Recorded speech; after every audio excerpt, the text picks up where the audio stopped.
이스라엘은 지금 굉장한 부유를 누리고 있습니다.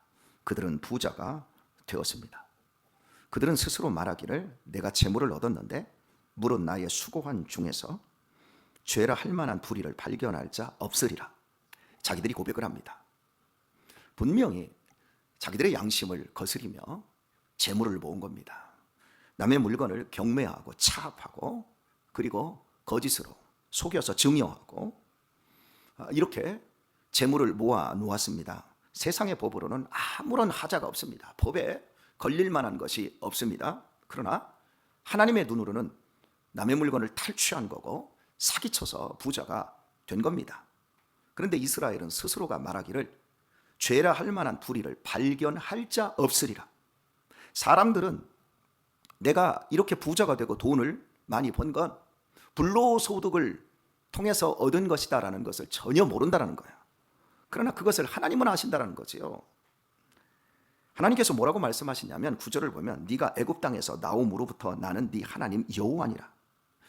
이스라엘의 처음 시작점, 애굽에서 종살이 하던 430년의 시간을 종결하고 모세를 통해서 불러내실 때부터 너희는 나의 백성이고 나는 너희 하나님이다. 내가 너희들을 몰라? 너희는 맨손으로 이 땅에 나와서 지금 이만큼 살고 있는데 그 과정에서 너희가 무슨 일을 했고 무슨 삶을 살았는지 내가 모를 것 같아? 다 알아. 그러니까 많은 사람들은 속이는 저울을 가지고 있어요. 양심은 속일 수 없는데 양심을 속여요. 양심을 속일 수 없음에도 불구하고 양심을 속이는 것보다 더 힘든 것은 하나님을 속이는 거예요. 양심이야 까짓거 한번 질끈 눈 감아버리고 그때 그냥 넘어가면 그만이지만 하나님은 절대 그냥 넘어가시는 분이 아니세요. 그걸 세상 사람들은 새까맣게 모르고 있는 거고 우리는 알면서도 하나님을 속여먹고 부자가 되놓고는 나쁜 방법으로 부자가 되어놓고는 아무도 나 욕할 자 없다. 지금 이스라엘이 이렇게 하고 있다라는 것을 고발하고 있는 겁니다. 금주 셀 모임을 하면서 우리 교회에서 가장 연세 드신 분들이 현재 은빛셀 어르신들이잖아요. 김승배 어르신이 이런 말을 하더라고요. 갑자기 밥을 먹다가 저한테 목사님, 내가 인생을 좀 살아와 보니까 절대 나쁜 짓 하면 안 되겠어요. 절대 나쁜 짓 하면 그때는 그냥 지나가는 것 같아도 결과적으로 나중에 보니까 그거 다 벌 받읍디다. 저한테 저보고 갑자기 뜬금없이 그 얘기를 하길래 예 알겠습니다. 정신 차려서 살겠습니다. 제가 그렇게 대답을 했어요. 근데 그 얘기를 예전에 황기성 목사님도 하시더라고요. 남한테 정말 마음 아프게 하면 그 사람들이 잘 되는 사람을 못 받아. 그 얘기를 하시더라고요. 그런데 저 역시 인생을 얼마 안 살았습니다. 그런데 제가 목회는 꽤나 했어요. 어제도 저희 교회에 목사님들이 6분이 오셨어요. 저까지 7명이. 그래서 함께 챗GPT 또 영상 만들고 챗봇 만드는 이걸 제가 무료로 강의를 해줬어요. 이 비싼 강의. 저는 한 번 강의를 딱 받을 때마다 30만 원, 50만 원씩 제가 돈을 내고 배운 걸 그냥 제가 무료로 나눠줘요. 그런데 거기에서 이제 그 목사님들의 이렇게 대화가 이렇게 진행이 되었는데 무슨 얘기를 하려고 얘기를 했는지 모르겠네. 아주 중요한 얘기가 있었는데 제가 나이가 먹어가고 있어요. 생각났어요. 저보다 이제 연세가 7살, 12살 많은 분이 계신데 내가 목회를 한 30년 정도 해보니까 알겠는데 아직 권 목사님은 아직은 좀 몰라요. 이렇게 말해요. 그래서 그래요? 목사님 30년 하셔서요? 그래서 제가 그랬습니다. 목사님 저 33년째 하고 있습니다. 그랬더니 그 목사님이 말을 잊지를 못해요. 그냥 그 목사님은 좀 늦게 신학을 했고 저는 일찍부터 했으니까 군에서부터 하고 막 나와서 바로 하고 이랬으니까요. 그러니까 저도 인생을 많이는 안 살았지만 목회는 30여 년을 했어요. 그리고 앞으로 제가 은퇴할 때까지 하면 거의 50년 하는 거예요. 징그럽습니다. 생각해보면. 여하튼 간에 제가 30여 년을 교회를 섬기면서 거쳐왔던 교회가 많아요. 한 7교회, 그리고 거기에서 관계됐던 사람들, 교회를 섬기면서 다 뺀질거리고 속이고 11조 떼어먹고, 뭐 우리 교인들도 11조 하라고 해도 않는 분은 죽어도 안 하고, 하지 말라고 해도 열심히 하는 분들은 하잖아요. 나중에 다 드러나더라고요. 그게 그렇게 드러나고, 그리고 이제 성도들과의 관계에서도, 목회자와의 관계에서도 참 이렇게 편안하게 서로를 지지해주고 격려해주고, 어렵고 힘들어도 이렇게 등 밀어주고, 막 화를 내고 싶을 때도 참고, 한 번 더 참고, 또 한 번 더 참고, 이랬던 분들과 그냥 자기 하고 싶은 대로 다 했던 그런 분들이 시간 속에서 그게 다 드러나는 거예요. 이걸 보면서 한마디로 저는 무섭다, 이게 느껴지더라고요. 지금도 그래요. 제가 혹시 잘못을 해서 우리 성도들이 교회를 잘못 바라보고 이 교회에 대해서 이제 막 뭐라고 할까요? 아주 안 좋은, 덕스럽지 않은 이런 일들을 혹시라도 저로 인해서 그렇게 벌이면, 이게 어린아이를 연자맷돌을 치고 저 바다에 빠뜨린다라고 하는 그 부분이 단순히 내가 그냥 그 어린아이가 아니라 우리 성인아이들도 참 많거든요. 이렇게 될 수 있겠구나, 이게 정말 두렵게 느껴져요. 하나님은 다 보신다는 거예요. 우리의 양심을 우리가 속여도 하나님은 절대 속일 수 없는 분이라고. 내가 너 모태에서부터 적신으로 나올 때, 너희가 애굽에서 나올 때부터 나는 네 하나님이야. 네가 옹알이도 하기 전에, 네가 네 존재를 알기도 전에, 네가 걷기도 전부터 나는 네 하나님이고, 네가 이 땅에서 죽기까지 나는 네 하나님이야. 여러분, 이런 하나님을 우리가 섬기고 있다는 사실을 우리가 알아야 합니다. 어제도 뭐 청년하고 제가 이 대화를 하는데, 목사님, 누가 상처를 받았어요. 누가 상처를 받아서. 상처를 받았다라는 건 그 사람의 문제다. 그러면서 내가 상처받은 얘기를 그 청년한테 해줬어요. 아니, 제가 상처받을 수밖에 없는, 지금까지 살아오면서 교회 안에서 만났던 30년간에 있었던 굵직굵직한 이야기를 해줬어요. 그러면서 목사님이 얼마나 꿀꺽꿀꺽하고 뒤로 이 만난 음료를 넘긴 줄 알아? 이것을 내가 상처로 받았다면 하나님은, 그래, 너 상처받고 끝나. 그래, 너 상처받았어. 끝. 여러분, 잘해야 됩니다. 상처받고 시험 든 걸로 끝나면 거기에는 상도 없고 거기에는 복도 없어요. 분명히 상처받을 일이요. 자, 예를 들면 내가 청년한테도 얘기했어요.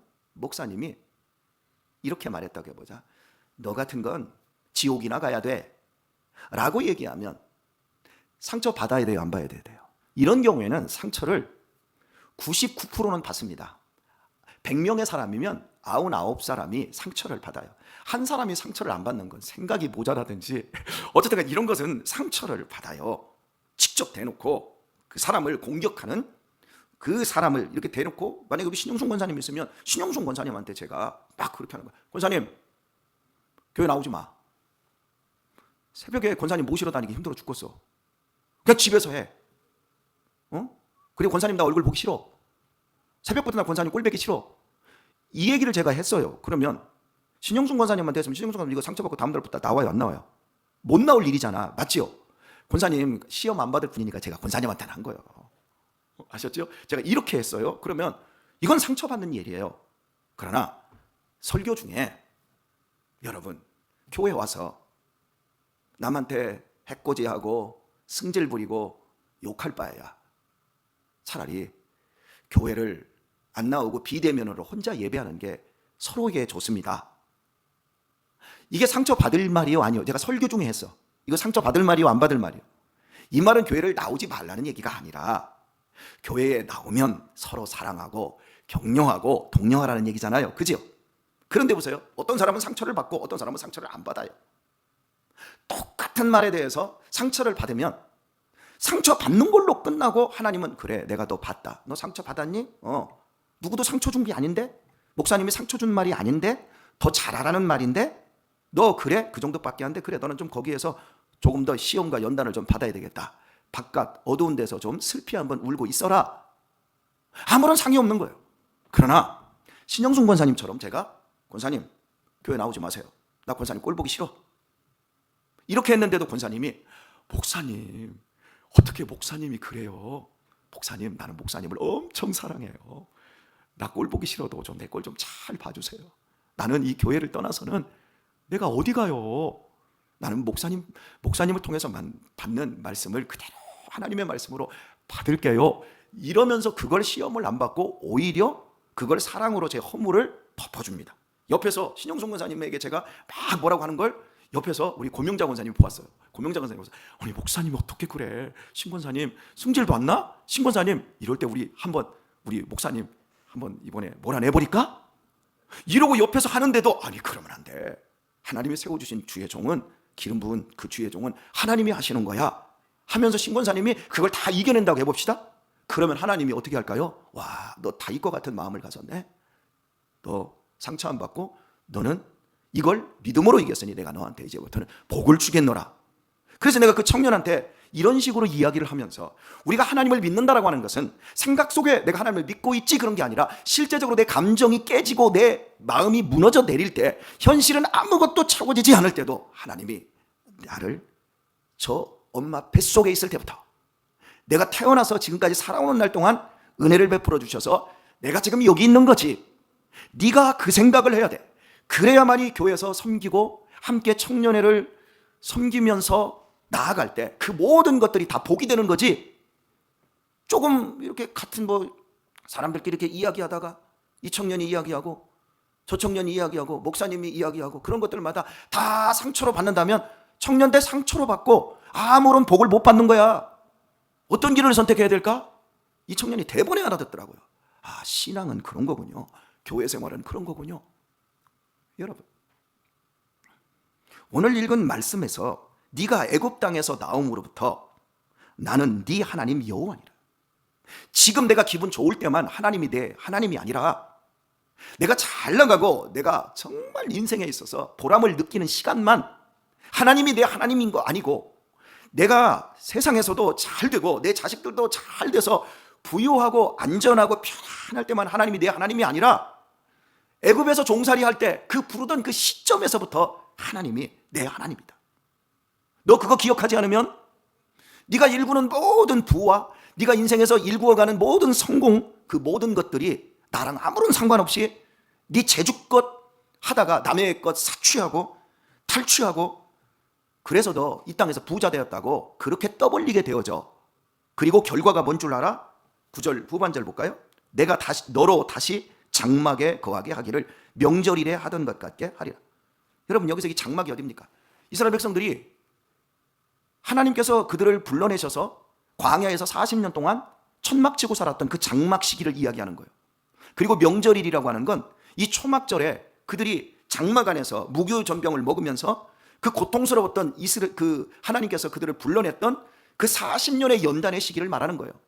그러니까 지금 무슨 말씀을 하고 있냐면 너희들 지금 에브라임, 북이스라엘 너희들 부자 되었다고? 그러면서 너희들 지금 그러지. 온갖 나쁜 짓 해서 지금 부자 되어놓고 우리는 들키지 않았어. 우리는 법대로 했어. 그러나 내가 너희들의 그 모든 걸 알고 있어. 나는 너희들 애굽 땅에서부터 여기까지 이끌어낼 때 그때부터 하나님이었고 지금도 하나님이야. 내가 너희를 보고 있어. 너희들이 나를 잊어버린 결과 너희들은 장막 생활 좀 해야 되겠다. 너희들은 이제 명절일에 1년에 한 번 그 시절을 잊어버리지 않기 위해서 초막절에 했던 그 고난의 시기를 내가 이제 보내도록 해야 되겠다. 그래야 너희들이 나를 하나님으로 알고 나를 너희의 온전한 공급자로 알 수 있지 않겠니? 이런 말씀하고 있는 겁니다. 오늘의 말씀을 한번 맺도록 하겠습니다. 묻습니다. 가진 것이 없으면 죄가 됩니까? 안 됩니까? 가진 것이 적으면 죄가 됩니까? 안 됩니까? 안 됩니다. 안 될 가능성이 높습니다. 그러면 가진 것이 많으면 죄가 될 가능성이 높습니까? 낮습니까? 이 질문은 좀 헷갈려요? 우리 유하가 가끔씩 제가 사주지 않은 것, 내 아내가 사주지 않은 것을 가끔씩 가지고 있어요. 얘 실력으로는 2,000원, 3,000원에서 살 수 있는 게 아닌 몇십만 원짜리를 얘가 가지고 있어요. 그거 누가 줬어요? 여러분, 우리가 내가 정상적인 월급으로 가질 수 없는 것을 내가 지금 가지고 있습니다. 죄일 가능성이 굉장히 높습니다. 그러면서 크리스찬들은 이렇게 말합니다.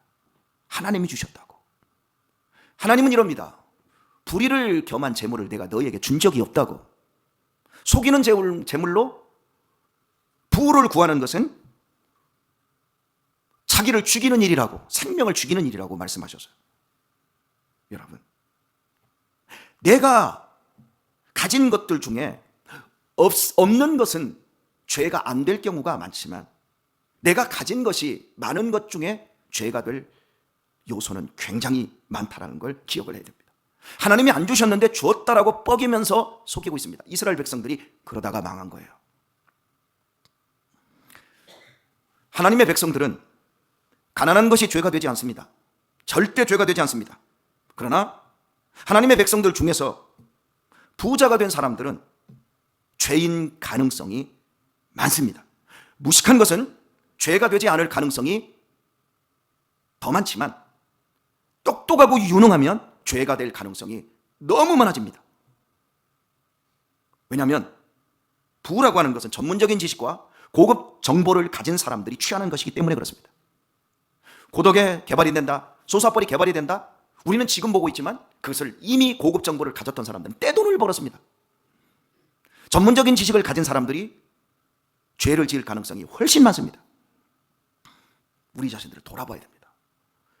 없는 것은 조금 불편할 수는 있어도 절대 죄가 되지 않습니다. 없어서 남 욕하고 시기하고 질투하면 죄가 되겠지만, 없지만 감사하고 나누고, 없지만 내가 못해서부터 적신으로 나왔고 내가 하나님을 앞부터 갈 때도 내가 뻘거벗은 몸으로 갈 겁니다 라는 것을 알고 오늘을 정직하게 순수하게 감사하며 사는 사람은 절대 죄를 짓지 않습니다. 그러나 내가 많이 가질래, 하나님이 많이 주셔서 나는 많이 가졌어, 그리고 많이 가졌기 때문에 선교도 구제도 많이 할 거야, 그런 사람 봤습니까? 저는요 정말 100사람 중에 0.5명을 봤을까 말까 하고 대부분 선교하고 구제하고 남 돕는 사람들 누가 하는 줄 아십니까? 없는 사람들이 더 많이 하더라고요. 우리 교회처럼요. 불의한 방법으로 돈을 벌면 불의한 방법으로 돈을 쉽게 써요. 좋게 절대 안 씁니다. 제가 그거 지금까지 목회 30여 년 하면서 제가 본 게 그거예요. 다들 가난하시지요? 다들 많이 없지요? 우리 교회 보면 그냥 11조 내는 거 보면 그냥 20만 원에서 많아야 50만 원 그 사이에.